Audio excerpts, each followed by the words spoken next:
Yes. ఇప్పుడు మీరు చెప్పిన ఎవరైతే హత్యకు గురైన తేజేశ్వర్ ఇంటి దగ్గర ప్రస్తుతం నేనున్నాను. ఇక్కడ బాధాకరమైన అంశం ఏంటంటే, ఆ అమ్మాయికి వేరే వ్యక్తితో ఎఫ్ఐఆర్ ఉంటే, ఆ వ్యక్తి నచ్చితే, తేజేశ్వర్‌ని తన మానాన తాను వదిలేస్తే, అతను హ్యాపీగా బతికుండేవాడు. ఇవాళ ఆ ఫ్యామిలీ ఏడవాల్సిన అవసరం ఉండేది కాదు. కన్నీరు పెట్టుకోవాల్సిన అవసరం ఉండేది కాదు. నీకు నచ్చకపోతే నీకు నచ్చినోడితో పో, అతనితో సంసారం చెయ్యి. కానీ ఇతన్ని హత్య చేయించడం ఎందుకు అనేది ఇక్కడ ప్రధానమైన ప్రశ్న. అతను ఏం పాపం చేశాడు అనేది. సో ఇవాళ కుటుంబం అంతా కూడా తమ సొంత కుటుంబ సభ్యుడిని కోల్పోయి కన్నీరు మున్నీరు అవుతున్న పరిస్థితి. కేవలం ఒక మహిళను పెళ్లి చేసుకున్న పాపానికి ఇవాళ కుటుంబం అంతా కూడా ఏడవలసిన పరిస్థితి ఉంది. ఎందుకు అక్రమ సంబంధాలు? సరే, అక్రమ సంబంధం పెట్టుకుంటే పెట్టుకున్నావు. నువ్వు ఆ బ్యాంక్ మేనేజర్తో వెళ్ళిపోయినా కూడా అతను పెద్దగా ఫీల్ అయ్యేవాడు కాదు. 4 రోజులు బాధపడేవాడు. ఆ తర్వాత ఇంకో పెళ్లి చేసుకునేవాడు. అతని లైఫ్ ఏదో అతను ఏ పాపం చేయకుండానే అతన్ని అత్యంత దారుణంగా చంపింది ఐశ్వర్య. ప్రస్తుతం అతని ఇల్లు మీరు ఎదురుగా చూడొచ్చు. తేజేశ్వర్ ఇల్లు. ప్రైవేట్ సర్వేయర్గా పనిచేస్తున్నాడు. తర్వాత డ్యాన్స్ మాస్టర్ కూడా. అతను మంచి డ్యాన్సర్, చాలా అద్భుతమైన డ్యాన్సర్. అతని ఇన్స్టాగ్రామ్ అకౌంట్లో రీల్స్ చూసినా కూడా మనకు స్పష్టంగా అర్థమవుతుంది తేజేశ్వర్ ఎంత మంచి డ్యాన్సర్ అనేది. సో ప్రైవేట్ సర్వేయర్గా కూడా తన కుటుంబాన్ని పోషించుకుంటూ ఉన్నాడు, సంపాదించుకుంటున్నాడు.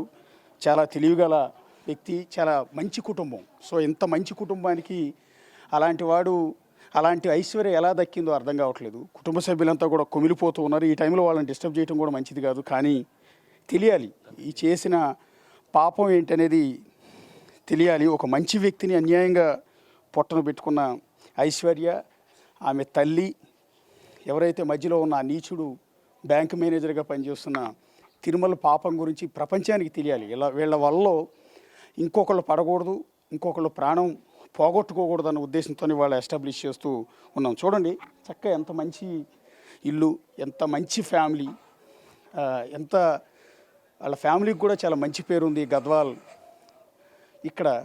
సో అలాంటి ఫ్యామిలీలోకి ఆమె ఎంటర్ అయింది, అతని ప్రాణం తీసింది. తండ్రి ఉన్నారు. పెద్దయిన చాలా బాధ వేస్తోంది. ఈ టైంలో మిమ్మల్ని మాట్లాడేసకూడదు, కానీ మీరు వద్దన్నారు కదా అసలు ఆ పెళ్ళి అమ్మాయితో?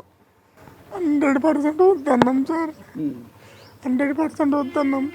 వాడిని అక్కడ తీసుకుపోయేంత గోల్మాల్ చేసిండు మేనమామ.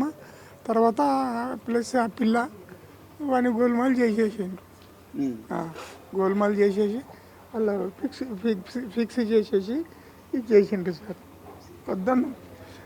మళ్ళీ వాడే అన్నాడు సార్, ఇంటి మీదకి ఎగబడి కొట్టిపోతారన్నా రౌడీ వాళ్ళనైనా, వద్దు మనకు శాత కాదు, నీ శాత కాదు, కాళ్ళు ఎరిగింది అట్లా ఇట్లా అని చెప్పి వాడు కూడా చెప్తే కూడా సరే నైనా మంచిది, వేరే సంబంధం చూసి పెళ్లి చేసుకున్నాం అని అన్నాం. ఆఖరికి మన ప్రాణమే తీసిరు సార్. ఆమె వాళ్ళకి కన్సల్ట్ ఉండేటివన్నీ ఇప్పుడు బయట పడుతున్నాయి, మాకు తెలియదు సార్. నేను కలెక్టరేట్ 40 సంవత్సరాలు పనిచేస్తే కానీ ఇటువంటి కేసులు మాత్రం నేను చూడలేదు సార్. మహబూబ్నగర్లో పనిచేస్తే, ఇక్కడ పనిచేస్తే ఇంత అన్యాయంగా మాత్రం చేయలేదు సార్. అంటే పెద్ద ఫిబ్రవరిలో మొదట అమ్మాయితో ఎంగేజ్మెంట్ అయింది, పెళ్లి ముహూర్తం కూడా రెడీ చేశారు. ఆ టైంలో అమ్మాయి వెళ్ళిపోయింది కదా అతనితో. ఆ టైంలో అమ్మాయి నాకు పెళ్ళి అవసరం లేదని చెప్పి తన దగ్గర ఉన్న స్కూటీ తీసుకొని చెన్నై ట్రైన్కి వేసుకొని రిజర్వేషన్ దానిలో వేసుకొని స్కూటీ తీసుకొని చక్కగా చెన్నైకి వెళ్ళిపోయింది. వెళ్ళిపోయిన తర్వాత కొన్ని రోజులైన తర్వాత మళ్ళా స్కూటీ తీసుకొని మళ్ళీ వచ్చింది. వచ్చిన తర్వాత మెల్లగా వీడిని లింకప్ చేసింది.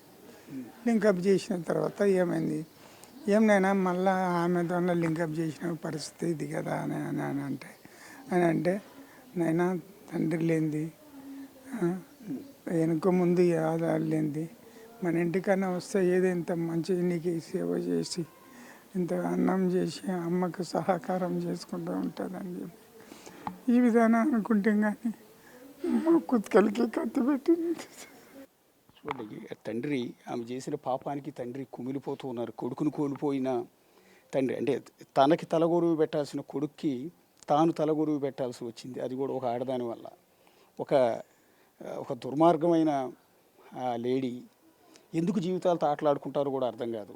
ఇప్పుడు తేజేశ్వర్ ఏం పాపం చేశాడు? సో నీకు నచ్చలేదు అనుకోండి, వదిలేసేయి. విడాకులు తీసుకో, నీకు నచ్చినోడితోనే వెళ్ళిపో. కానీ ఎందుకు అతని జీవితంలోకి ఎంటర్ అవ్వటం, ఎందుకు అతను వెంటాడటం? ఒకసారి పెళ్లి సంబంధం ఎంగేజ్మెంట్ అయింది, క్యాన్సిల్ అయింది, ముహూర్తం కూడా క్యాన్సిల్ చేశారు, అమ్మాయి వెళ్ళిపోయింది, మళ్ళీ వచ్చింది, మళ్ళీ వచ్చి మళ్ళీ పెళ్లి చేసుకుంటానని బతిమాలింది ఈ కుటుంబాన్ని. ఇప్పుడు ఈ తండ్రికి తీరని గుండె కోత కదా, కొడుకుని తెచ్చేవగలరు ఎవరన్నా? ఎందుకు ఇంత పాపానికి కొడిగట్టిందో అర్థం కావట్లేదు. ఇప్పటికైనా పోనీ పెళ్లి చేసుకున్న తర్వాత అయినా నీకు అతను నచ్చలేదు అనుకుంటే, నీ మానాన్ని నువ్వు పోయి ఉంటే తేజేశ్వరి వాళ్ళ ఫ్యామిలీతో హ్యాపీగా ఉండేవాడు కదా. పంపిస్తుంటాం సార్. ఆమె పోతానంటే కూడా మంచిదమ్మ పోయిరా తల్లి, మాకేం అవసరం లేదు, పోయిరా, మాకేం అవసరం లేదు, నీకు కట్నం వద్దు, మేము కట్నం అడగలేదు, నేను ఇంతవరకు కట్నం లేదు మామయ్య అని మా దగ్గర అన్నావు కదా, కట్నంతో మాకు అవసరమే లేదమ్మా, నీవు దారి పట్టుకొని నువ్వు అని కూడా అని చెప్తుంటాం సార్. అది చెప్పాక ఇది చెప్పాక మొత్తం అక్కడనే మొత్తం మీటింగ్లు సార్, ఫోన్లు చేసేది, పిలిపించేది, అక్కడ మాట్లాడేది, అక్కడి నుంచి అట్లే ఇది చేసేది. అవి చేసి అంటే మీ అబ్బాయి మిస్ అయిన తర్వాత అండి, అంటే మీ అబ్బాయి రాలేదు ఇంటికి రాని తర్వాత అమ్మాయి ఏం చేసిందండి? అంటే మీతో పాటు అతన్ని వెతకటం, మీతో పాటు వెతకటం, పోలీస్ స్టేషన్కి రావటం ఇవన్నీ చేసేదా? లేదు, ఇక్కడ రూమ్లే ఉంటుంది, రూమ్లే ఉంటుండే. అంటే అబ్బాయి కనపడలేదు కదా, దాదాపు ఒక 5-6 రోజులు కనిపించలేదు కదా.